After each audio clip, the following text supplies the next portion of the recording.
Okay, so in this very first question, we're looking at some data that at first glance seem a little bit daunting. You're looking at these tables, there's a lot of data.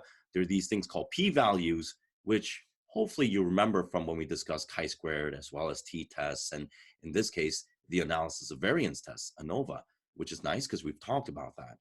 And we'll kind of do a deconstruction of this experiment first, and then we'll just sort of approach the questions as they arise, or just sort of look at all the components of the questions at the end here. So let's take a look at this question first and see what we're dealing with.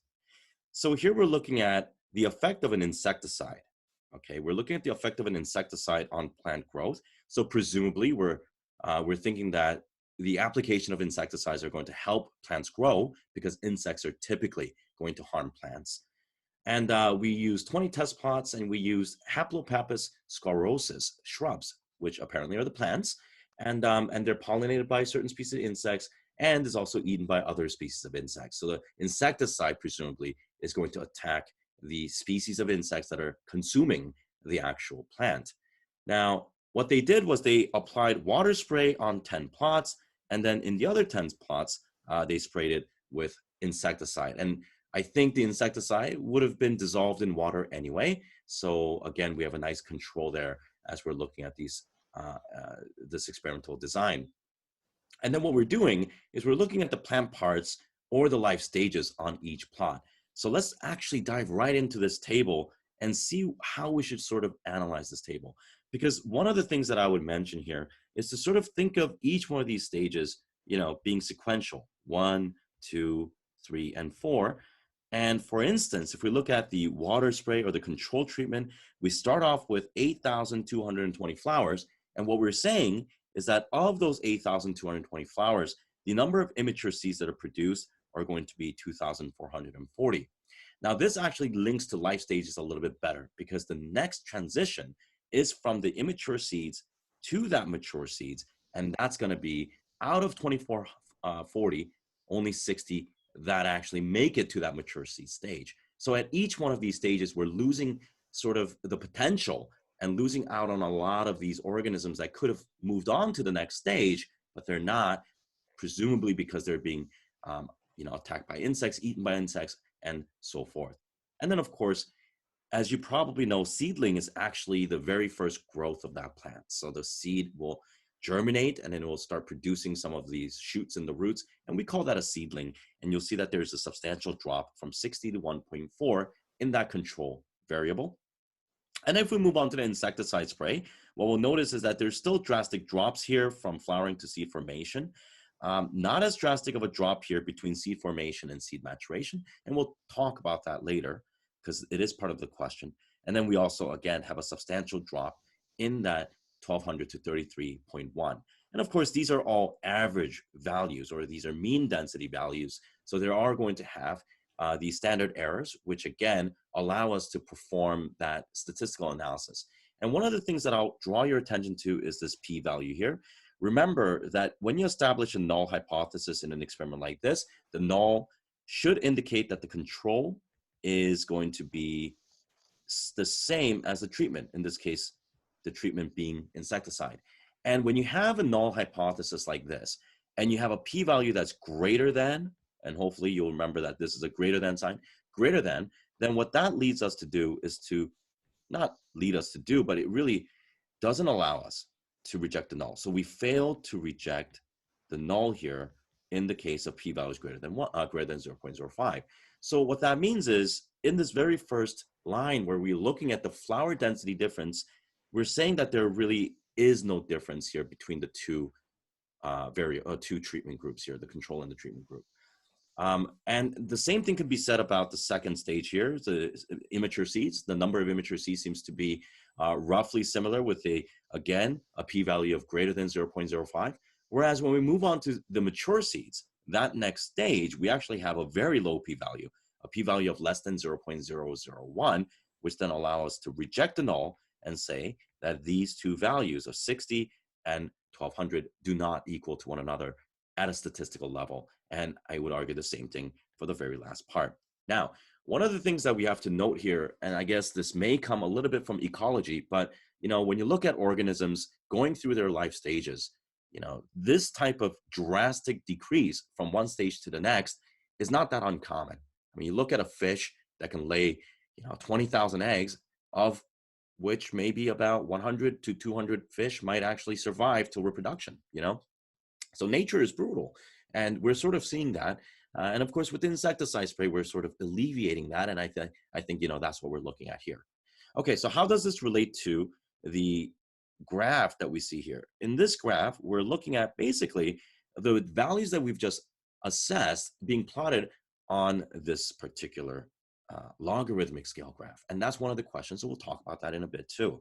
However, one of the things that I'll say is, when you take a look at this, these seem to be insignificantly different, right? Or that is to say, they're not different significantly.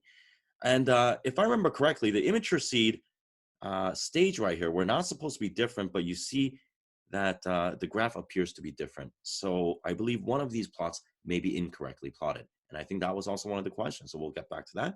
Whereas this one here, okay, so the error bars don't overlap in this scenario. So that will probably be a significant difference, and certainly the case here as well. So we know that there's some insecticide effect on the actual development of these organisms across these stages. Okay, so now that we have that out of the way, let's take a look at what they're going to ask here, starting with A. Now, A say, identify the control treatment in the original experiment. Provide reasoning to support the researcher's decision to not use a set of unsprayed plants as a control. So if we go back here, the control treatment, of course, is going to be that water spray, because remember that control treatment is something that is lacking the effector. So if we're thinking about insecticide as that independent variable that acts as an effector on the actual survival through each of these stages, then of course, lacking that insecticide is going to be the control here. So that's fine. But remember that the second part of the question where they're asking why we didn't simply not spray the plants, well, that has to be related to a thing that we've discussed before. So remember in the 2013 review, we looked at a maze or preference chamber for fruit flies, wherein we had a cotton soaked with glucose solution and a dry cotton on the other side. And one of the answers that we had to give was that, moisture might have some sort of an impact on that fruit fly's decision. So we tried to isolate for the variable of glucose by actually adding water to the cotton that was dry. Now, in this scenario, it's very similar, except I think it's actually a little bit more important. Because if you think about moisture, or in this case, just water that's being given to the plants, we know that water is an essential reactant in photosynthesis. So to take water away from the plants and to give insecticide plus water, because presumably it's diluted in water, you're going to see a difference not caused by the insecticide necessarily, but also caused by the water treatment. And I think you did a pretty good job answering that question. So I think one of the things I might add is that it's an essential reactant in that photosynthetic process. And that's why all plants need water. And there will be an unfair distribution of water in this experiment if we use an unsprayed treatment group. All right, so that gets us through A. So that's pretty easy. Now, in the second part, we've already sort of established where the problem is. The value that is incorrectly plotted, I assume, is this one right here, that 2,440. Because remember that these lines, right, or these points, I guess, these data points, are the ones that conform to the immature seeds section, which is right here. This is the immature seeds line. And 3,100 rather from the insecticide treatment here in black seems to be plotted correctly. Now I can't tell for sure, but remember this is a logarithmic scale, so it's not going to be linear with respect to how that line distributes itself. But in this case, certainly the second data point here, which is supposed to be 2,440, is way off because it's far below even 1,000 line right there. So I think all we have to do is identify that point, and I think you did a pretty good job doing that. Now, it says identify the error, so we did that. It says provide reasoning to support the student's choice that a logarithmic scale was used on the y-axis. So at this point, I just want to quickly talk about this log scale and where else we see this log scale as well. So one of the features of the logarithmic scale is that each one of these increments that we see on the y-axis are not equal to one another, as in that very first increment has just 1, whereas the second increment is, actually, sorry, it's 10, right? So the idea is we're actually increasing each of these increments by what we call an order of magnitude. So logarithmic scale actually takes all of these data points and is able to sort of display them even though they're very far apart because of the nature of the data itself, as we can see here. Now, the opposition, or not the opposition, but the alternative to the logarithmic scale would be what we call a linear scale. And in a linear scale, if you went from 0 to 10,000, each one of those increments would have to equal one another. And you would just basically have a graph that would make very little sense whatsoever, given that your data spans all the way from 9,490 max to the bottom range of 1.4. So that's really, really far apart. So I think in this justification, you can take two approaches, and I would advise students to always think about both of these approaches. One is the mathematical and statistical approach, which means that you're going to simply be talking about these numbers. And the numbers, as I said, range from 1.4 to 9,490. And I think most students do a pretty good job in saying that if we had used a linear scale, you would lose resolution. You'd lose somewhat of a resolution because some of the data will be all clustered at the top, some of them will all cluster at the bottom, and you're not going to be able to really discern any differences. However, because this is an AP Bio exam, I think it'd be really nice to also describe why this is happening from a biological perspective. Now I know that life history traits, evolution, and all those sections from ecology and evolution are not covered on this test. However, it doesn't mean that you couldn't have studied those on your own and use them as justification for some of the answers if they're appropriate. And I think the biological perspective here is really talking about the fact that life stages, as they proceed, result in the death of many, many organisms, many, many individuals. As we all are aware, in nature, maybe not necessarily true in human society now with all the modern medicine and antibiotics and vaccinations, but historically, and of course in animals and plants and just all sorts of life, the reproductive capacity substantially not overweigh, I would say reproductive capacity is substantially greater than the survival capacity of each one of those individuals that are born. If we link this to evolution, there was a guy by the name of Malthus, Thomas Malthus. We call them Malthusian theories. And the idea that Malthus had, forgot an L there, forget it, whatever, Malthus, Malthus said that more organisms, he was a demographer, so he was talking about human populations, but he was saying that one of the reasons why we had such troubles and wars and famine across the world was that there were not enough resources for the number of individuals that are being born. And essentially, that is the driving factor in selection, one of the driving factors in selection, that more organisms are born than can survive and reproduce. And we're sort of seeing that in real time here with these numbers, whether we're looking at water spray or insecticides. So again, looking at both of these perspectives may be beneficial, and of course will probably grant you as many points as you can get on that section. Now, again, I don't actually have the answer key for this particular test because this wasn't necessarily a release test online through College Board, but I'd imagine that, of course, if your answers are defensible, then you're not going to have any trouble writing something that is biologically sound. Okay, so that gets us through B. Now, I saw that you had a little bit of trouble with C here, so I just want to do this quickly with you, and I think it's actually fairly intuitive if you think about the fact that these are life stages that progress from one stage to the next. So for example, we're supposed to fill in this table here that I am going to put little stars on. And what we're supposed to do is to figure out the percent remaining through each of the stages. So you know what? This is actually quite simple, but just to make sure that we get the rounding correct, let me just see what they say. They say round your answer to 1 decimal place. So let's do that, okay? All right, so the first thing that I'm going to do to get this value right here is to say how many of these 8,220 survived onto forming that seed. So that's essentially 2,440 divided by 8,220. Now, I'm gonna just use my calculator here. Yeah, you get the idea. So I'm just gonna use my calculator here. I know you're laughing now because it was so simple, but that's essentially it. So 2,440 divided by 8,220. I get something like, again, we're looking at percentages, so I get actually this is gonna be 3.0% because I get 0.296. So this is gonna be 3.0% right there, okay?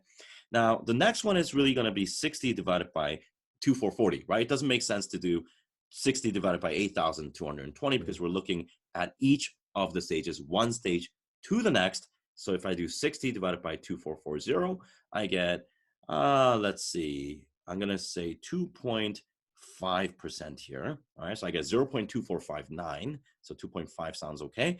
And then the last one is 1.4 divided by 60. So I'm just going to quickly fill this in here for you. And let's see what happens on the other side. So on the other side, 3,100 divided by 9,490, we get, all right, 32.7%. I'm sorry, that very first one is a mistake. This one here, I'm sorry, let me go back to that. 2,440 divided by 8,220 is certainly not 3%. It's going to be it's going to be 29. Actually, it's going to be 30%. I'm sorry. Yeah, that was my mistake. I mean, that should have been very obvious. See, this is the fault of using calculators, right? You use a calculator, you read it wrong, and you take that as the answer. If you're taking AP Calc at some point, remember this, okay? So don't make mistakes like I do. 1,200 divided by 3,100 for the next line, we get actually 39% here. That's pretty high. And then the last bit, 33.1 divided by 1,200, we get 2.8%. 2.8%. All right, so you just have to take my word for it. Aside from that very first mistake that I made, I'm pretty certain that all of these should be correct. Okay, so let's take a look here. That's what we did. All right, so we've figured out percent survival from one stage to the next. However, the next part is where it gets difficult because it says identify the plant life stage at which the insects have the greatest impact on the life cycle of the plant. Now, let me tell you what 90% of students do. Actually, I take that back. I would say about 65% of the students. Let me tell you what they do. They look at these life stages and they see a huge drop-off here, and they see a huge drop-off here. Remember, this is 2.3% of the 2.5% that survived, right? So it's still a huge drop-off. It's not a change of 0.2%. It's a change of 96.7%, 97.67%. So it's a big difference here. And then they look here and say, oh, you know what? Here's also 2.8%. So they say that the biggest impact that we see is right here in that development of the seed. All right. They look at this and say, it's the seedling. They can't get to the seedling stage. But you know why this is actually incorrect?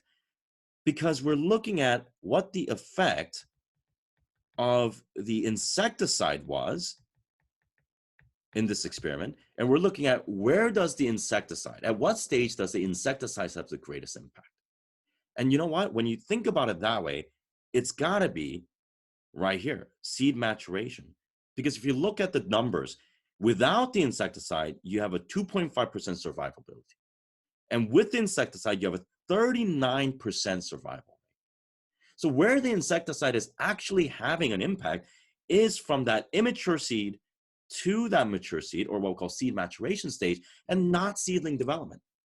So here's what I'll say. Seedling development sucks for everyone. You see, that's the point that I want to make. Whether you have insecticide or not, you're going to get very few seeds that germinate. And that is true because you look at both of these treatment groups, it's 2.3 and 2.8%.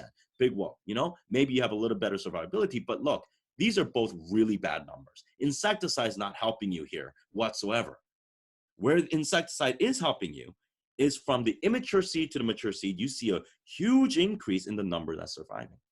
So that's the point at which we have to identify. That's the point that we have to identify. The biggest stage or the transition that we're looking at is seed maturation. So from immature to mature, that's the important stage that has that's being affected, right? That's being affected by the actual insecticide here. Okay. Yeah, because the clue they're telling you is where that insect is having an effect, right? So we're assuming that we can infer that as insecticide. Now, we've justified that answer, but I think there's a couple more things that we can sort of think about here, given the information that we've figured out.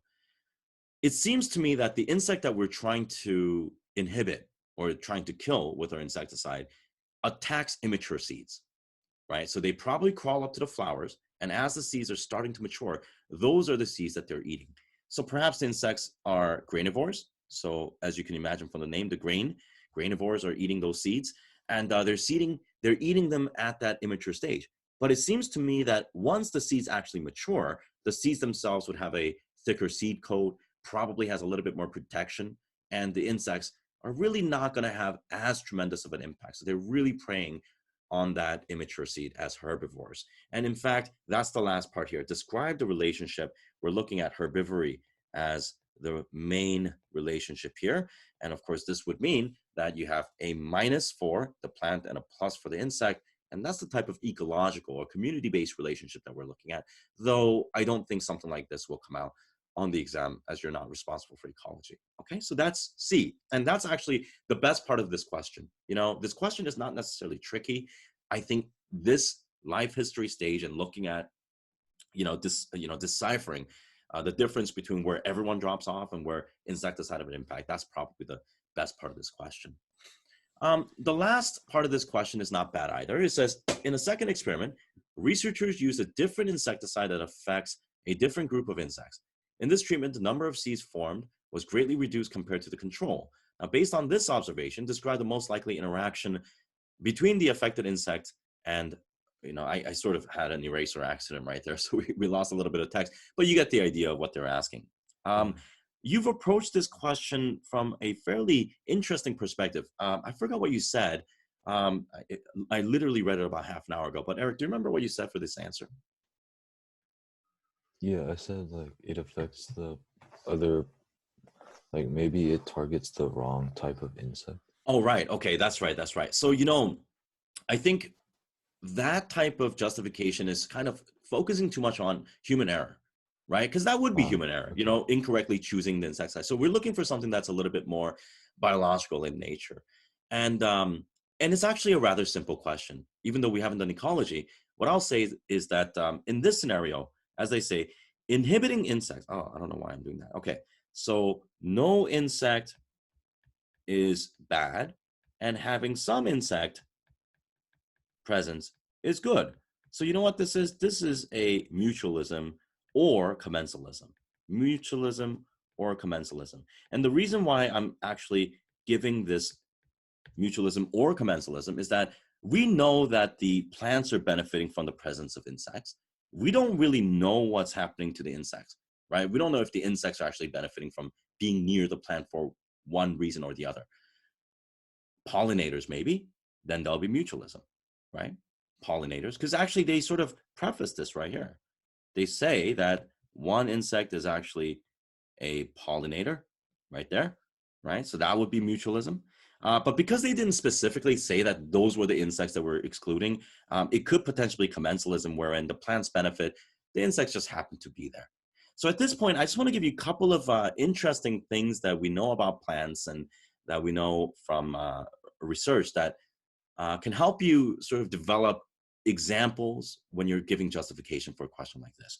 So one of the interesting things that we see in plants is this amazing coevolution that occurs between plants and insects. And obviously, one of the biggest one is pollination. And I don't think there's much to say about this, except the fact that, flower colors, flower scent, all co-evolved with the insects that were very specific to pollinating those plants. As you know, if you wear yellow in summer, you might be chased around by bees because bees themselves are attracted to yellow flowers. There are flies that are pollinating certain flowers, and those flowers actually smell like rotting meat because of the fact that they're trying to attract flies. So, you have some really interesting coevolutionary things happening. But what I think is a little bit more fascinating is an example of what we call volatile chemicals that plants can release in order to attract certain insects. I don't know why my spelling. See, it's when I talk and spell at the same time, things go a little bit haywire. But volatile chemicals that can be used to attract insects for protection. So I can't remember exactly what species of plant this was, but there's a species of plant that, is commonly eaten by a caterpillar. So I'll draw a little caterpillar there, okay? And what happens is that as this caterpillar starts to chew on this plant, the plant gets damaged. And through that damaged tissue, the plants will actually release volatile chemicals, which are chemicals that sort of diffuse through the air. And this chemical, as they diffuse, actually attracts wasps. Now I can draw wasps pretty well. Okay, there we go. Actually attract wasps, and the wasp will actually hone in on that caterpillar and we'll be able to sort of deal with that. And this would actually be a very mutualistic relationship. right? Because of the fact that Mhm. the plants are able to get rid of this pest. And of course, the wasps are getting a free meal or a body within which they can lay their eggs, because a lot of these wasps are actually parasitic wasps anyway. So we have a really interesting relationship that develops, but I think what's really fascinating is the presence of these volatile chemicals, So I just want to spend a few more minutes talking about a couple of other experiments that we've seen performed and that resulted in really fascinating results with these volatile chemicals. And this is not related to the necessarily to this experiment here, but I think you might find it interesting. So let's actually change color here so I can demonstrate a different example. So imagine that you have a forest. Well, you know what? Forests are made of trees, and the trees have barks, right? So we have all these standing trees, and let me draw some green foliage here. So we have these foliage, just like this. And what I can say is that right now, the area to the left, this is the entrance to the forest, let's say, and this is the path in. So this is the interior of the forest right there. Now, one of the things that scientists know is that plants actually have what we call stress hormones. And these stress hormones are released in times of things like herbivory. When a plant is being eaten, or at least the part of its leaf is being eaten, it will start to release these stress hormones. The hormones will diffuse throughout the entirety of the plant's body, and it will thicken the cuticles that cover their leaves. It will increase what we call trichome density, or those little hairs that prevent insects from traversing on those leaves. It's going to have some sort of a endocrine effect in defending against these herbivores. And that makes sense from an individual plant's perspective. Now, here's what was really interesting, though. One of the things that scientists did was that they took these trees on the outside. And they started cutting some of these leaves like this. They started to cut into these leaves. And what they found out, sorry about that, I had to get a napkin. What they found out was that not only were trees that were actually being cut producing these stress hormones were increasing here, here, and here within the forest. So these trees were communicating with each other. So the trees on the outside were almost acting as the guardians of the galaxy, actually guardians of the forest, and essentially sending signals to the trees on the interior that, hey, herbivores are coming. Now, we think that there are two mechanisms through which this happens. One is that these trees actually have basically an internet network within the roots through their own roots and the extensions of the roots that we know as mycorrhizal hyphae. So they're actually able to sort of communicate using these roots to sort of send chemicals and hormones between individual plants. All right, so that's one, and that seems to make sense. But the other one is really related to the wasp example, and that is that these chemicals, as they're being attacked, will release volatile chemicals that can diffuse within the forest and then activate the defense mechanisms of the plants within the interior of the forest. So this is what we call plant communications, and it's one of the most fascinating, aspects of ecology, I would imagine, or even physiology, because it does dive into that too. Now, here's what makes this really fun. When scientists initially started to cut these leaves with regular scissors, so let's draw some scissors here, okay, regular scissors, we actually didn't see a great response. We didn't see a great response to herbivory. So I think it might have been a graduate student, had this brilliant idea to actually lick the scissors before cutting the leaves. And when you did that, you actually got the response that we expected to see. So now It's the saliva. It's the saliva, that's right. Because remember that these plants evolved to have mechanisms against herbivory using the signaling molecules that would sort of be received and begin a transduction pathway, right? And the signaling molecule can't be physical in a sense that it's shearing. I mean, it could be in neurophysiology. We see that, of course, stress and shears can actually send off signals. But in the case of these chemical reactions, chemical defenses, it turned out that the animal saliva is what was necessary to actually trigger that hormonal response, which is really fascinating because, you just literally had to lick the scissors and then you got the results that you expected to see. So it's really incredible. And, it really goes to show that there are many aspects to experimentation that you have to sort of think about and make it biologically relevant. And I think, that should help you a little bit. Now, I'm not saying anything like this is going to come out on the exam, but, it's a good story. And I think if you ever had to use examples within your answers, that would be a pretty good one to do. All right. So that gets us through the remaining questions. So, oh, yeah, that's why it's mutualism, commensalism. Yeah, that's fine. I'll send these guys, these pictures over to you at the end of class today. So let's move on to the second question here. Okay. Now, here's a really funny experiment, and I feel really bad for whoever the subjects that volunteered were to be this guy right here, because I could just imagine this person right here, just sitting there being like, oh, why did I do this? Why did I do this, right? Actually, that's a pretty good drawing, man. Anyway, let's talk about what this experiment is all about.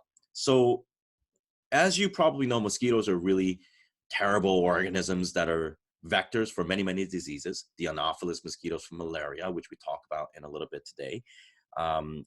Mosquitoes that spread Zika virus and so forth. Now, in this case, we have a disease called yellow fever. Probably have heard of it, right?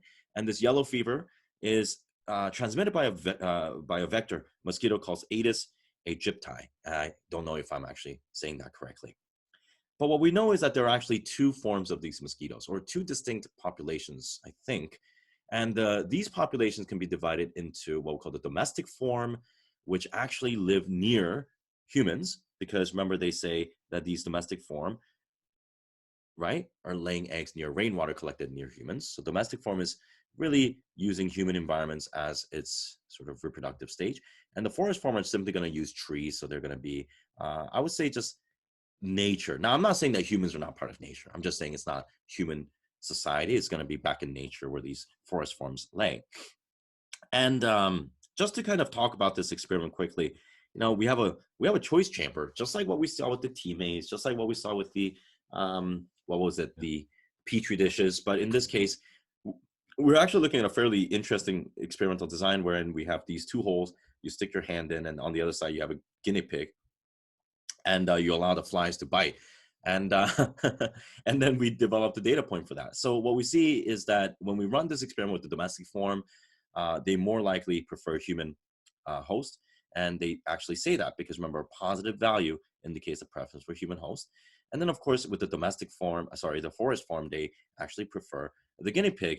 And they are statistically different. You can see that the two standard error, or in this case, one standard error, I'm assuming that the p-value is going to be less than 0.05 here. And it does mean that the domestic form does prefer humans to a certain extent, and the forest form does prefer, actually quite a bit, prefers the guinea pig. Now, there's something that's quite intriguing here because they actually tell us a little bit about genetics, and I like that. Because what they tell us is that there's this gene called OR4, and OR4 encodes for an olfactory receptor. Now, olfactory is a word that pertains to our sensation of smell. So what this is saying is that I almost said fruit flies because we always work with fruit flies, but these mosquitoes that have this OR4 gene that is expressed in abundant amounts are able to detect sulcotone, sulcotone, which is a ligand for the OR4 receptor. And because humans produce higher levels of sulcotone than guinea pigs, what I'm assuming here is that the domestic form, as in this one right there, has a greater presence or greater expression or an overexpression of OR4, and the forest form has less OR4 receptors or even just down-regulated OR4 receptors to sort of result in that less OR4 receptor. Okay, so that's probably something that we can draw from here. All right, so that seems to be the experiment. So let's take a look at the questions then. A says, based on the analysis of the data, identify the preferred host for the forest form and the domestic form of the mosquitoes. No problem. We've already done that. The forest form, guinea pigs, right? The domestic form, humans. And when you answer this question, all I will ask you guys to do, and this goes for everyone, is to refer to the data.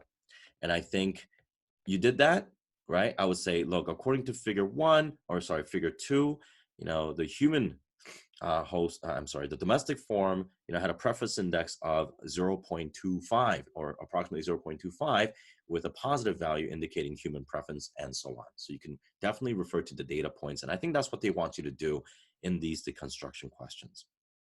Now, I think B is where it gets fun. It says, propose a refinement to the initial experimental design that will rule out the possibility that a preference is based on visual cue.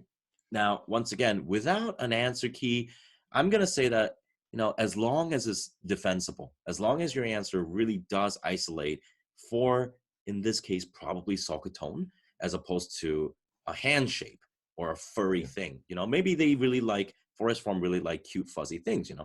So one of the questions that one of the answers that I like is to simply just remove lighting or make it really dark. So that would immediately, right, get rid of that visual cue. But I think that does throw in a couple of other issues. They could still be orienting themselves within their environment through a certain level of visual cues. So they might just not be able to find themselves within that environment. So that's one way to do it. And again, all of these are good. They're not perfect, right? Another one is actually what I think you said, which is to simply just expose a small patch, like maybe something like this, maybe a hole like this, and the person could lay their hand like that, right? Something like this. And then, the guinea pig could sort of have his, little fur sticking out like that. And better yet, let's go ahead and shave the guinea pig here, right? Let's go ahead and shave it because that might allow you to sort of have that consistent skin tone. And, again, I think that would work as well. So anytime you're sort of trying to even out the difference between these two conditions, the hand versus the guinea pigs, removing the shape, texture differences, I think that would be okay, all right? The second one is great. It says a different refinement to the initial experiment to test whether sulcatone is the attractant for the human preferring form. And I'll tell you right now, none of the students that have taken this test got this question right, except you. You actually got it right. Yes, you did, because what we're talking about, and I think what they want here is simply a gene knockout of OR4. Because if you think about this, if we can get rid of the OR4 receptor through, genetic technology, so whether that be recombination with a defective allele or just mutagen that would specifically, mutagen that would actually get rid of OR4 and we specifically choose for those strains, what we can do is we can knock out that gene and run this experiment again. And if we knock out this gene and run this experiment again, and we actually get no preference between the guinea pig and the humans, then what you're doing is you're saying, okay, well, that must mean that OR4 must have been the causal factor in creating that preference to begin with. So we've talked about knockout genes with, I think, no, actually, you know what? I don't think we talked about gene knockout experiments yet in this class. And we see another, actually we did. We talked about that with, was it the bedbug experiment? Right, the ABCA, P450, and CPS genes. Yeah, we did talk about knockout experiments. I answered like that. Beautiful. And that's exactly what you're supposed to do. You're supposed to learn from these questions and apply them, because remember, there's a consistency here, right? There are always things that they like to talk about.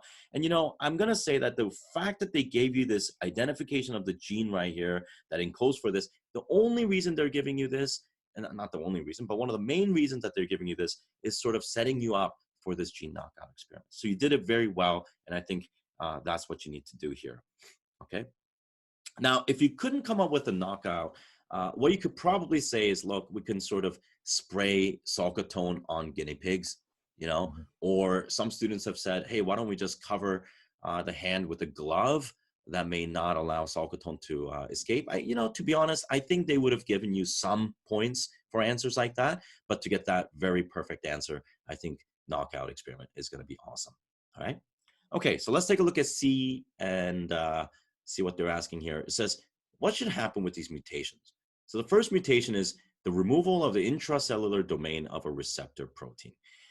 So let's take a look. So I think they're talking about the OR4. So if I were to sort of emulate what that might look like, so let's just suppose that this protein might look something like this.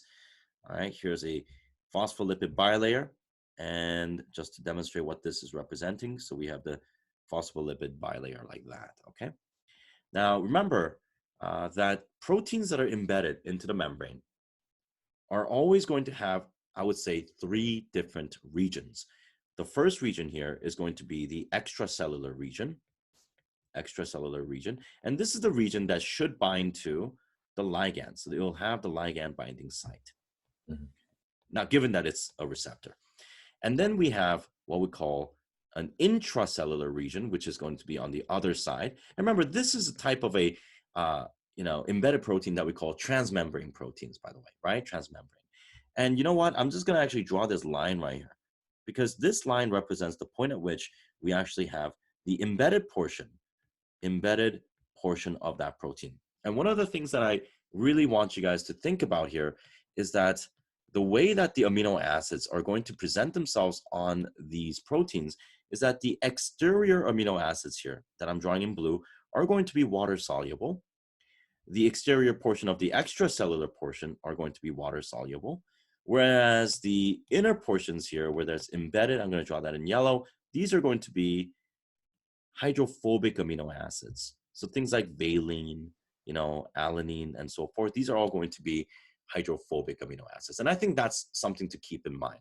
In any case, though, in this situation, we're not talking about anything like that. We're saying, okay, if sulcotone binds here, right, what you're supposed to see in normal circumstance is that binding leading to a chemical interaction change that should lead to some sort of a conformational change on the interior side or the intracellular side of that protein. And usually that conformation change happens to take place as a change in shape, and that may activate subsequent enzymatic reactions. And one of the representative one, of course, was G protein. So OR4 receptor might be a G protein coupled receptor.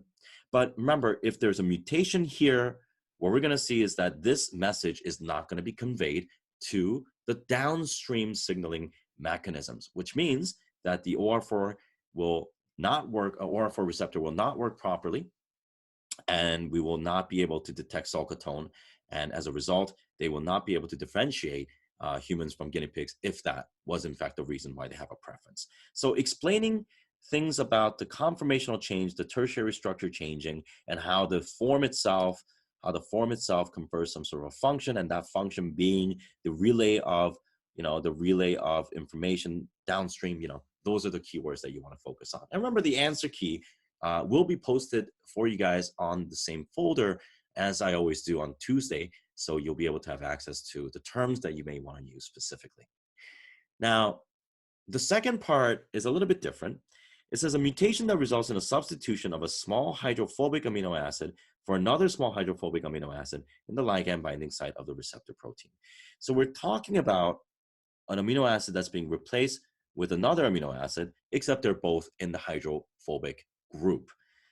First of all, for this one, let's actually specifically talk about what type of mutation that we're looking at. This would be considered a missense mutation. Remember, a missense mutation is one in which one amino acid is being replaced with another amino acid. Now, we said that there are two types of missense mutations.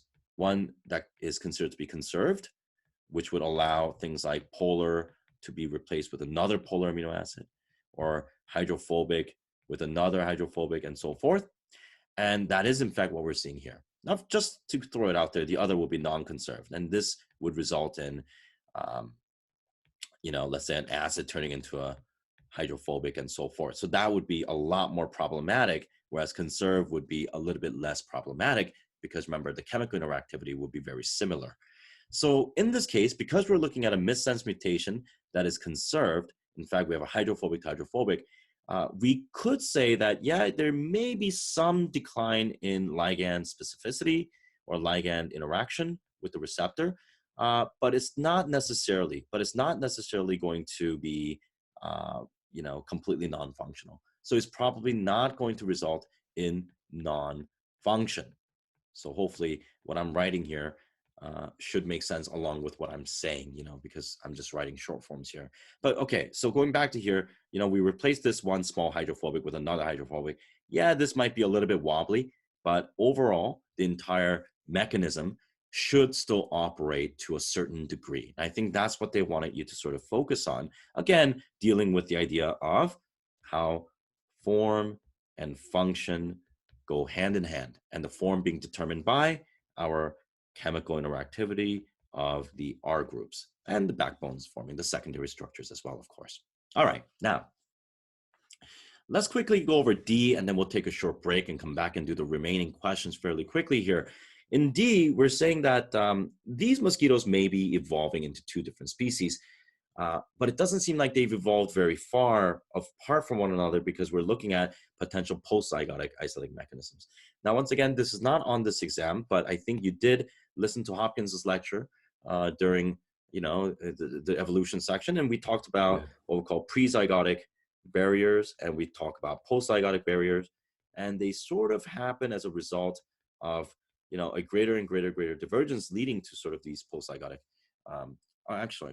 greater divergence eventually leading to these prezygotic factors, but not necessarily in that order. Okay, so here we're going to just lay out a couple of them here. So habitat isolation is one. Remember the example that you guys had in your book where a snake that lives in a lake and a snake that lives on land, they're just not going to share their habitat. There's also temporal isolation, mating seasons, mating time within the day. All of those things may be different. Behavioral mechanisms may also work, right? So for example, in birds, we have specific dances and songs that these birds will do, and those, what we call mating rituals, will not be compatible. And lastly, of course, we have the mechanical isolation, wherein just, physically speaking, copulation is impossible. And within the postzygotic, we actually talk about three different types of isolating mechanisms. The first is what we call hybrid well, it's called viability, but I would say reduced hybrid viability. So this means that the hybrid could be formed, because the zygote actually forms. But essentially what happens is that these hybrids die very young without reproducing. Okay. Mm-hmm. Oh, by the way, there's also gamete incompatibility too, right? Sorry, I forgot to say that. That's of course important. So the sperm and the egg simply will not fuse. Hybrid viability reduced. Okay, so hybrid infertility, that one I can just leave it as is. Hybrid infertility. So this is the example that we see a lot in animals that you are familiar with: donkeys, ligers, teons. All of these hybrids do form, and they are actually relatively healthy, but they simply are not capable of producing their own offspring. And lastly, you had hybrid breakdown. Hybrid breakdown. Okay, so hybrid breakdown would be that they are actually able to reproduce into the next generation, but F2, F3, at some point, they just simply cannot reproduce any further than that. All right, so you could have chosen any of these three. I think the most familiar one is probably hybrid infertility. And I think you could have said that, the fruit fly and the mosquitoes, not fruit flies, the mosquitoes will produce a viable egg, but then those offspring will not be able to reproduce into the next generation. So again, I'm not terribly concerned about these specific facts. Again, I think you have to understand why this is happening. I mean, remember that if you have some sort of a reproductive isolation, wherein one population here and another population simply do not homogenize their gene pool, as in they don't mix up their alleles, over time, it's going to be like a graph where you have two lines with two different slopes. Over time, they simply diverge further and further and further apart, to such an extent that at some point when you bring them back, they have different chromosome numbers. And even if they have similar chromosome numbers, the genes don't line up, forming proper diploid structures with the alleles. And all of those things are going to cause these problems that we see here, or even gametic incompatibility, at which point we say, look, these are different biological species, under the biological species definition. All right. So the last part isn't as important, but I think it's still worthwhile talking about. This question was really good in demonstrating some of these ideas about experimental design. And of course, this right here with the mutations and the protein form and function. Remember, every single review that we do, it seems to me that they're always asking about protein form and function. So you know what? You're probably going to see it again. So anything that repeats thematically over and over again, those are the points that you want to focus on. And that's what we're trying to do here, okay? All right, so Eric, let's take a short, about 7-minute break here. I'm just going to quickly run to the loo. And then we'll continue again with number 3. We skipped number 6 today because that was straight out of evolution. It was actually drawing a phylogenetic tree. So we'll get through the remaining question within the last hour, okay? All right, so let me pause recording for now. Okay, so we're back with number 3. Now, number 3 is sort of an interesting question because we get to talk about turtles, which is not that common in AP biology. But let's talk about the experiment first, and then we'll look at the questions just like we did with numbers 1 and 2. Now, the first thing that I like to start off by is just talking a little bit about these anatomical terms, because I think, once again, having physiology as part of the AP biology unit, when they used to have it at least, I think students would be more familiar with these terms. But if I were to draw a little turtle here, I'm going to do my best to draw a turtle. Actually, it's pretty good. I can draw a pretty good turtle now. Done this 3 times already. Okay, so here's a turtle, and the parts of the turtle that we're referring to, so dorsal is going to be the back here, the ventral is the front. Now this one doesn't come out, but anterior is the frontal portion there, and then this will be the posterior. Now remember, the human terminology is a little bit different because we're actually upright organisms, but those are the four aspects of the orientation. And of course, the lateral is this sort of side that is going to transect through this turtle there, lateral. So we do need to know this dorsal and lateral terminology in order to understand what's happening here. So what they're saying is that these eggs are laid in the sand. So let's draw these turtle eggs in the sand. And what we're assuming is that as the heat source, let's say, comes from the top or the bottom or the side, wherever it's coming from, the embryo within this egg can orient themselves to an optimal position that allows them to develop properly within that gestation period. So what they claim here is that if we use a dorsal heating source versus a lateral heating source, we should observe some angle of shift, the degree to which these turtles are going to shift within the eggs, and we should be able to see that over time. And that's precisely what we actually see. But from the experimental results, what we see is that the dorsal heating doesn't cause as much shift as the lateral heating does. And of course, the lateral heating, because it could be from the left or the right side, you're seeing that shift right here at this day 15. And of course, as soon as you shift, the turtle substantially changes its angle and tries to accommodate or adjust for that new heating position as well. So definitely heat has some impact. And that's really all we need to sort of take away from this before diving right into the questions. So A says, indicate whether the researchers claim that turtles' embryos with their eggs respond to thermal cues is supported or not supported. Justify your response. Now, I think everyone can agree that this is in fact happening. And a couple of reasons for this. First of all, even if I were to look at just one of these heating conditions, whether we're looking at dorsal or lateral, the fact that these shifts are happening with these confidence bars or error bars that are sort of definitely away from each other over time, that's telling us that there's a significant shift in these positions as they move around. And especially if we're comparing the two types of heating, of course, we're seeing the independent variable, the type of heating, causing some dependent variable, the degree to which these turtles are shifting, having definitely significant differences. So I would argue that from just looking at the data points and seeing that degree change and seeing as how each one of these error bars do not overlap between the two treatment groups, that would be enough to justify that response, okay? All right, so I think A is pretty simple. Now, B says, the researchers used the dorsal heating treatment as a control, propose a different treatment that would have been another valid control.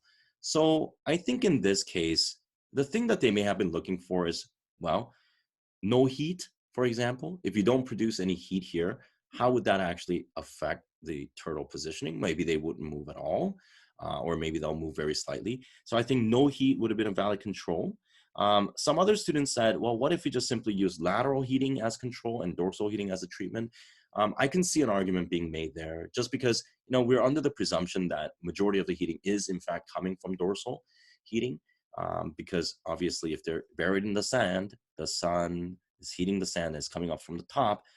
So we're using that presumptive control. But again, because we're looking at not necessarily no treatment versus treatment, we're looking at two different types of treatment. I think an argument could be made that you could have swapped the lateral versus the dorsal heating, and that would have still given you the same type of, I guess, conclusion that you can draw from this experiment as well.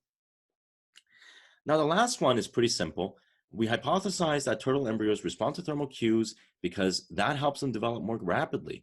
And what is one potential advantage to this? So in this case, we're looking at a little bit more of an ecological question, but considering that these turtles probably have mating seasons, faster development means faster sort of escape from the egg, I guess, not an escape, but faster release from the egg. And that means they're going to have primary access. They're going to have the priority access to any of the resources that they may need in the immediate area after they're born. So I think that allows them to get a head start, right? And a head start is always good. Another parallel to this that we saw in plants was sort of the fire adaptive mechanisms that we saw with things like jack pines, or remember carricins and TMB and so forth. So those are some questions that we saw before that sort of kind of, touches on the same idea of occupying that resource and getting a hold of that niche faster than your other individuals. And remember, competition exists at two levels. You have interspecific competition where species are competing with each other, but you also have intraspecific competition wherein the population is competing within and the individuals are competing against each other because they absolutely share the same resources. So that's something that we could have touched up on. Another student took this as far as to say that they will also develop faster outside, which means that they will mature sexually earlier, and that might also give them an advantage in being able to sort of lay out their eggs as soon as they can and occupy the untapped resource as well. So all of those answers, I think, would be fairly sound in terms of biology, okay? But other than that, even though this graph seems a little bit counterintuitive, from just looking at this, you'll realize that anytime you look at the question and actually read it through, they're not actually that difficult. So there's really a finite amount of information that AP Bio can throw at you. I love this question. So let's talk about this question now. So in this question, we're looking at a sort of a diagram of an electron microscope, or it might just be a regular microscope. No, probably electron microscope. And we're looking at a Plasmodium falciparum, which is the eukaryotic protist that causes malaria. Now, as you probably know, malaria is caused by, well, not caused by, but is vectored through a mosquito. And what happens is that the cysts of these, the protists, are found within the saliva of the mosquito, and when the mosquito bites you, it puts it into your body, and then of course it infects your red blood cells, it infects your liver, causes a substantial amount of damage to your body. Now, the interesting thing about what they're telling us here is that there is this particular organelle that we call the apicoplast that's found in Plasmodium. And one thing that you'll notice is that they have their own DNA, and the DNA itself is also circular. That tells us a lot about its origins. Remember, prokaryotic DNA is circular. And they specifically drew these two lines, which indicates that they have a double membrane. Now, some students wrote that these apicoplasts have their own membrane. Wow.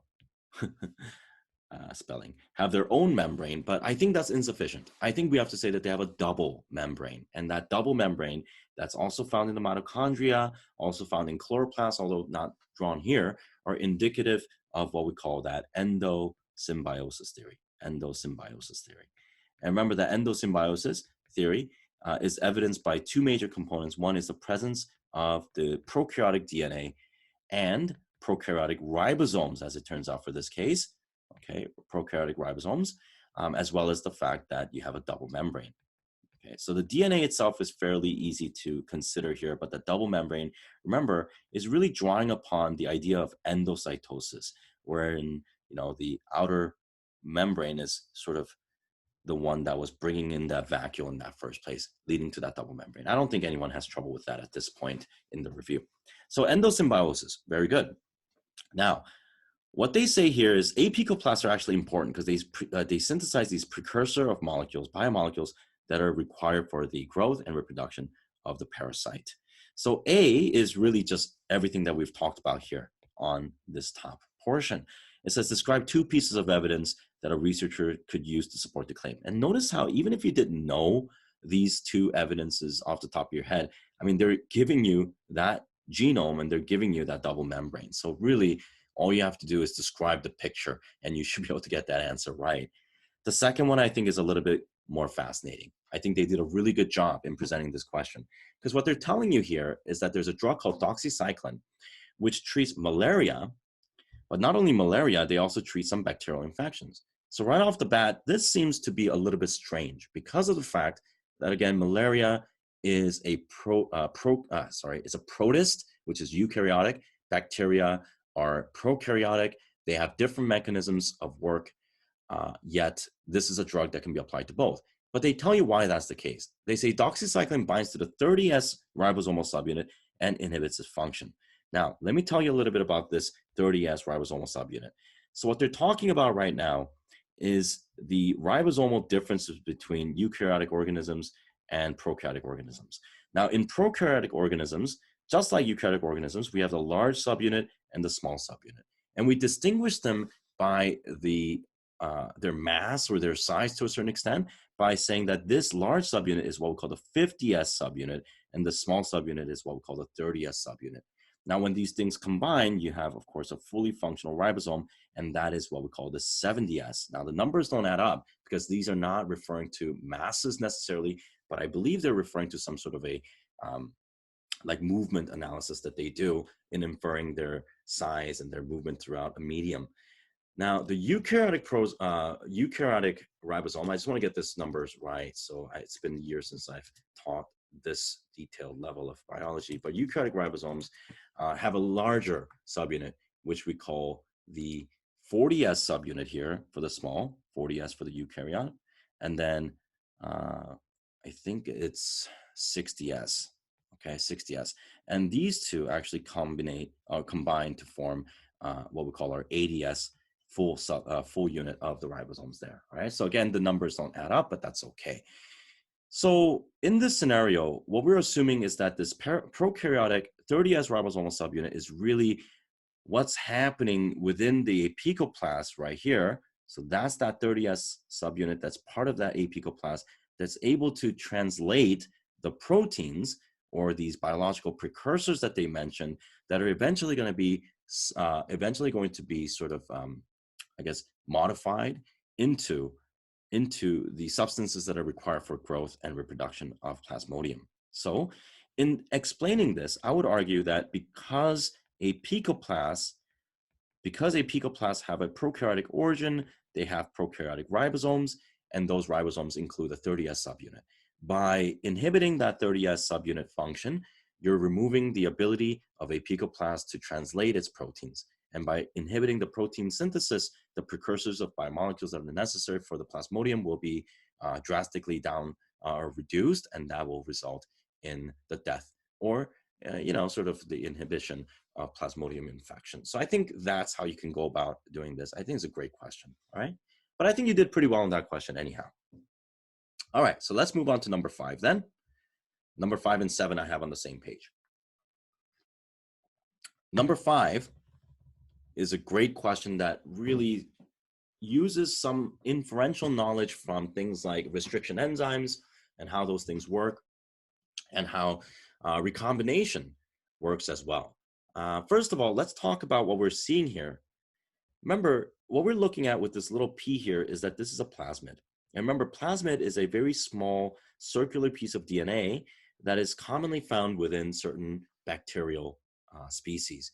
And these plasmids can be passed on between different bacterial individuals, and that allows them to retain some genetic variation as well as sort of transfer resistance to certain antibiotics as well.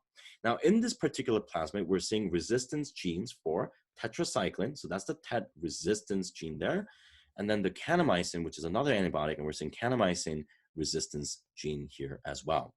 Now, what we're discussing here is the idea of transformation. Now, if you remember, you've done this lab in your class. You took what we call the P-glow, right? You took P-glow, which actually had a different antibiotic resistance. It has what we call the ampicillin resistance in P-glow, and that was as a result of a gene that we call BLA, or beta lactamase gene. And we also had another gene here that I believe was the green fluorescent protein that were embedded into an operon that we call the Ara Operon. And this is sort of a very typical plasmid that you use in the classroom. So if we have those plasmids here, we put them into a viable bacterial cell, and hopefully you remember all the controls that you have to do. I'm not going to go through all the controls, but here what we're seeing is that these plasmids can be forced into these cells through the heat shock protocol that you guys did. And of course, when we plate them, we used a screening system, as in we use one plate that has ampicillin and another plate that had just regular LB or liquid broth or agar in that case. And what you would notice is that on the LB, of course, you'd have full growth, but on the LB amp, you would have growth of very specific bacteria. And the thing that I want to mention here is that the reason why you see this huge difference between the amount of growth is that this heat shock protocol, as well defined as it is, has very low efficiency. So what we call the transformation efficiency is relatively low considering how many plasmids that you put in. So the percentage, I'm not sure about the percentage, but it's going to be somewhere sub 1% there of bacterial cells that can actually be successfully transformed and grow on these LB amplates, as a result of having that ampicillin resistance in that cell. So that's just a really brief review of transformation. If you don't remember this, I'd highly advise you to go back to that lab protocol, because I think this is really important facts to know. Now, knowing this, predict the most likely outcome of culturing transformed E. coli in the presence of tetracycline. So in this case, if we are talking about successfully transformed E. coli, this plasmid right here would be present within those cells, and you should see growth on the tetracycline plate. And in that case, they're going to be growing. There's going to be growth, okay, or colonies that you can literally count with your eyes. And the justification, of course, would be that the plasmid itself is being expressed. The plasmid contains tetracycline resistant genes. So whether that breaks down tetracycline or pumps it out, whatever the mechanism is going to be, it's going to allow that cell to survive in tetracycline plate. And I think everyone got that question right.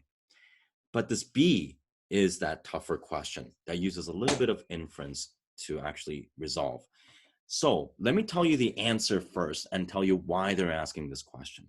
So the question says, look, if we took a small fragment of human DNA, so let's call that human DNA, and we insert it into this PTET can plasmid. And what we do is that we transform these cells and we find out that they can survive on tetracycline, but they're not able to survive on kanamycin. And from that information, we have to sort of determine where that human gene is being placed. So what I'm going to do is I'm going to sort of erase some of the notes that I have written here, just so that we can do that properly. So here's the fragment of human DNA that we want to put in. And just to review, hopefully you'll remember that this human DNA would have been cut out from a larger segment of the chromosome, wherein we use a restriction enzyme here and here to get that gene of interest, and we cleave it out. Now, of course, on this end and on this end, we should be using, restriction enzymes that have what we call the sticky ends, from the fact that they are actually cutting with these overhangs that exist. Now, if we use the same restriction enzyme to cut into the plasmid, then we should have these ends right there, like this, insofar as we can take that human DNA and really just ligate them this way using probably an enzyme, ligase, to put them together. And of course, these complementary bases on each side of these overhangs should match up, and it will allow you to anneal that DNA really, really well. Now, that's fine, but where is this DNA going? Now, the answer is the DNA has to be cutting into this kanamycin gene right there, kanamycin resistance gene. And if you think about why this might be the case, if I were to sort of interrupt this kanamycin resistance, what you'll notice is that the kanamycin resistance protein will not be created properly as a result of a human DNA just sort of interrupting that gene altogether. Whereas the tetracycline resistance gene will be expressed normally. So what that would indicate is that on the plate, you would actually be able to see these bacteria grow on a TET plate, so you'd have a positive result, but on a kanamycin plate, even if they're transformed, they're not going to grow because of the fact that the kanamycin gene has been interrupted by the insertion of the human DNA. Now, does that make sense to you, Eric, what this question is asking? Yeah, I didn't, at first, when I did it, I didn't understand. Yeah. Great. So now that's what it's saying. But let me tell you why this is happening. When you did this transformation lab in your school, you're kind of given this P-glow, and you just sort of take it for granted that these plasmids were successfully recombined with ampicillin resistance and the GFP and Ara Operon. That was all done perfectly well. But what you have to realize is that when scientists take things like, let's say the human DNA that we're talking about, and we put it into a plasmid, again, the recombination efficiency isn't perfect. Okay, so it's not going to be 100%. So what this lab is showing you, or what this little experiment is doing here, is using kanamycin as a negative screen for the presence of human DNA in the plasmid. What I'm trying to say is there are going to be plasmids that do not successfully incorporate that human DNA, and that's no good for us. So in order to figure out which of the plasmids were successfully recombined, we use a TET resistance here and a CAN resistance here, and we're trying to interrupt, well, in this case, kanamycin, but it could have been any other antibiotic. And what we're trying to do is to say, all right, which one of these plasmid-bearing bacteria can survive on TET but dies in CAN? Because that's the colony, right? That's the colony from the original, LB culture, probably LB TET culture, that we want to use, right, in extracting those plasmids so that we can sell them or we can use them for biotechnology and so forth. So we're looking at an additional screening procedure that sort of precedes your obtainment of that pea plasmid, which is actually not covered in Campbell biology. This is actually covered in another textbook that was used for AP Bio at certain schools. It's the one that's used at Seoul National University. It's an old book, but they actually go into the detail of how to create the plasmid using this negative screening procedure. In this case, because it wasn't in your book, they were simply expecting you to sort of infer how the breaking of that kanamycin gene will interrupt the protein production. Okay, so that's what that number 5 is going to be about. All right, let's move on to number 7 here. So in number 7, we're looking at another protein-based question.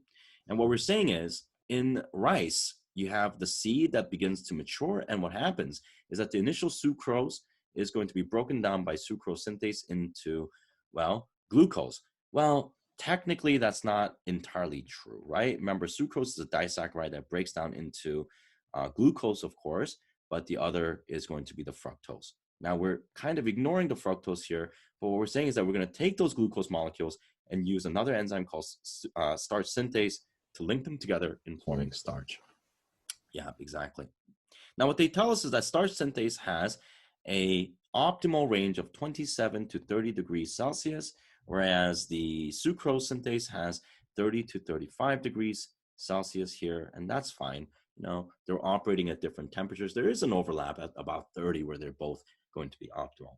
Now, the question is very simple. It's saying that if you raise these mature rice grains in an area where the temperature is 33 degrees, or the average temperature of the growing season is 33 degrees, what's going to be the starch content here? What's going to be the starch content? All right, so again, we're talking about 33 degrees, which is well within the range of the sucrose synthase. So we're going to have plenty of glucose available. That's not going to be the problem. So I can say that the sucrose levels will be relatively low, glucose levels will be relatively high, fructose levels will be also relatively high, even though this is kind of ignored for this question. But because the starch synthase operates at a not maximum, but the maximum optimal range is at 30 degrees, we're going to have some decline in the ability to actually produce starch. So we will see a relatively lower starch content here than had these plants grown in a little bit of a cooler environment. And that's all you really have to say for the prediction. But of course, the justification or the description of why this is happening, I would argue that you should probably talk about how the tertiary structures and even secondary structures to a larger extent can be influenced by temperature. And the way that I would go about doing this is to sort of define what allows tertiary structures to form in the first place. So those R group interactions that we talked about, for example, hydrophobic interactions, we talked about hydrogen bonding, we talked about intermolecular interactions like van der Waals forces. We've also talked about ionic bonding between acids and bases. We also talked about covalent bonding that happens between cysteine that forms disulfide bridges, right? These are the things that you want to focus on and say, look, all of these have something in common, and that is that these are chemical interactions. And if we know anything about chemical interactions, we know that they're affected by the average kinetic energy of that system, or what we call temperature. So if we have something like hydrogen bonding, which sort of has, this type of, relationship here that we draw as little dots, the greater amount of vibration between these hydrogens and hydroxyl groups here are going to sort of, just loosen this hold, right? Because they're shaking, and it's going to break those hydrogen bonds. And if the temperature increases to a larger extent, it could even break down ionic and covalent bonds as well. So that's the justification, the relationship between kinetic energy and chemical interactions, the relationship between chemical interactions and tertiary structures, and how tertiary structures conform, not conform, but they actually confer the form of that protein. That's where you want to sort of end up at. Okay, great. Last question. So this one, all right, so this is not too challenging, and I think you did a good job. I just want to do a quick review of the sodium-potassium pump because I think that's always very commonly asked on this on this test. Sodium-potassium pump obviously reside on the plasma membrane. Excuse me. Okay, and they do two things. They have the capacity to pump 3 sodiums out, 3 Na plus out, and they pump in 2 potassiums. And we said that this actually creates 2 different types of differences between inside and outside of the cell. The first was obviously the ionic concentration difference of the ions. So sodium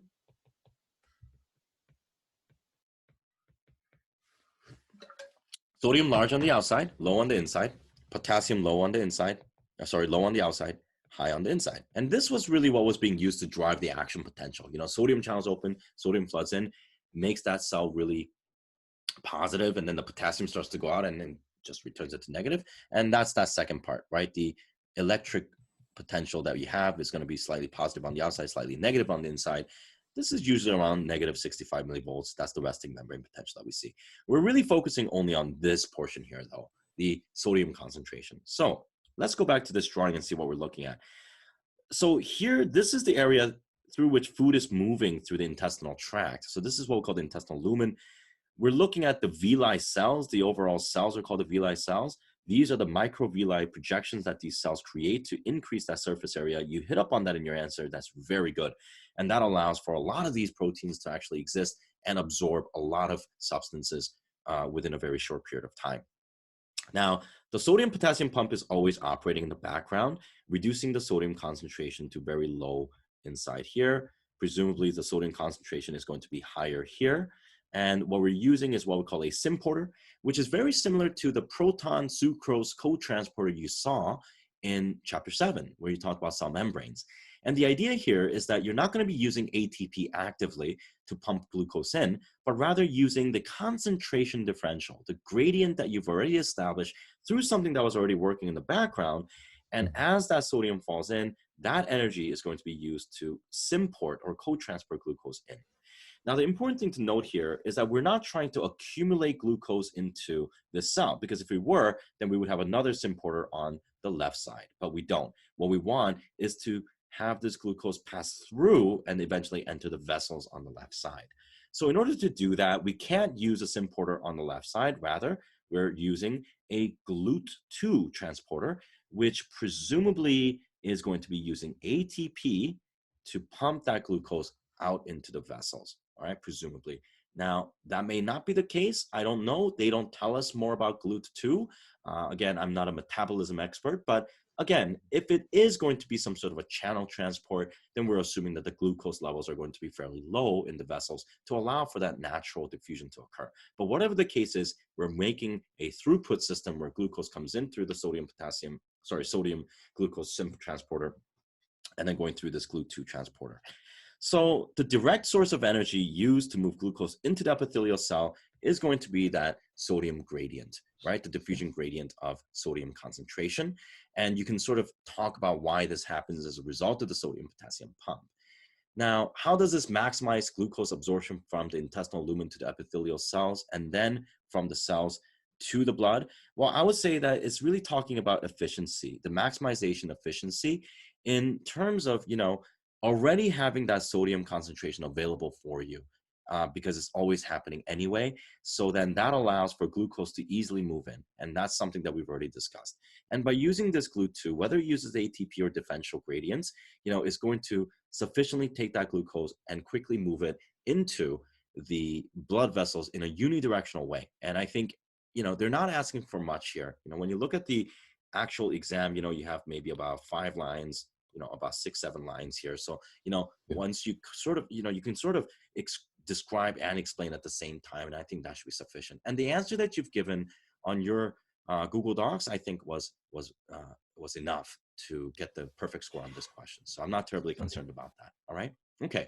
Now that we've gone through all of these questions, one thing that I'll say is, you should go in and answer those questions in C, D, some of the components that you've missed out on. You should Yeah. definitely make those edits, because if you make those edits, they'll allow me to kind of go back and make any comments. Now, I'm not making a ton of comments on your worksheet because of the fact that, first of all, I don't want to make comments before we actually do the class. And secondly, I usually see that most students do adjust their answers and they actually turn out to be really good. And by the time I get to those answer keys, you guys are all hitting fives. Of course you should, because we've kind of, beat the horse Yeah. to death here with these reviews. So I don't terribly have a lot of things to say. So don't worry, I am reading your answers. So the lack of comments doesn't mean that I'm not actually reading your answers. And if you have any questions about how to formulate answers, as you're kind of reviewing old tests or whatever, feel free to reach out. But otherwise, you do have those answer keys also available to you on Google Drive. Okay. Yeah. So it's becoming shorter. The classes are becoming shorter because I have fewer things to explain. As we go through these lectures, I review. But at some point, certain things become automatic, like protein form and function. So that's a good news. That's a good sign. So we have about, I would say, 3 to 4 sessions left. And I have about 3 to 4 good tests left to go. So I think we should be able to sort of really maximize the time that we have available to prepare for this year's test. And one thing that I'll say, and this is, I'm not sure if this is the case with you, but a lot of my students have been sort of telling me this, when they see a question, they freeze, because they're seeing so much data that's being bombarded to them in one screen or one page. But the fact of the matter is, as soon as you start looking at those questions in detail, you realize that they're actually very simple. So I'm just saying, don't get psyched out, because remember, you have such short time to solve this year's exam, that as soon as you get psyched out and sort of lose focus and concentration, that's going to have a huge detrimental effect on your ability to solve. So I guess just really be confident, right? Confident, because I think that's the most important thing. I know you guys know your stuff, right? Now, Eric, I didn't teach you throughout the year, but when we do this, I know you know your content. So just remember, be confident, look at the questions, simplify it, and you should be okay to go. All right. So that'll be it for today's class. I'll just stop recording at this point.